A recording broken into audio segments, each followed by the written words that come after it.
how to draw the energy map of your home.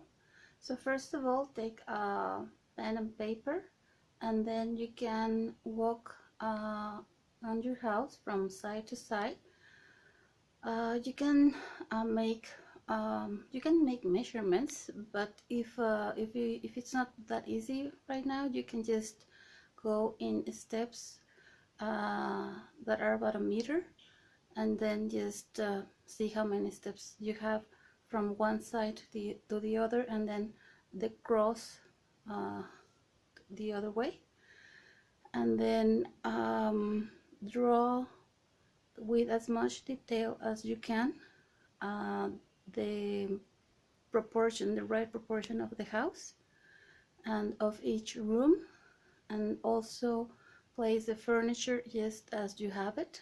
Leave some space around your drawing so that you can later on place directions. You need also to like put where the doors and the windows are on your drawing, and the bathroom, and every detail.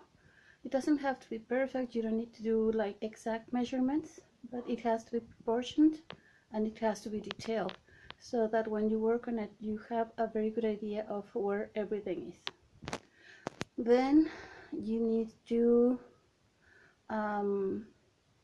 place yourself at the center of the house, and with a regular compass facing your door, establish the directions of your home. The front of your home will be whichever direction you have in front of you when facing your main door, and then just place the other directions.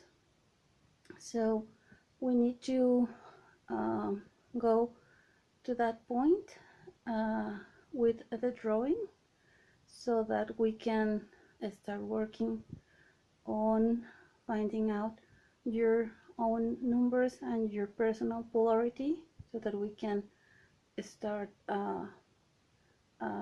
going into the meaning of the different energies that are affecting your household. So go ahead with your drawing, and I'll see you tomorrow. Thank you for watching, and don't forget to subscribe. Bye.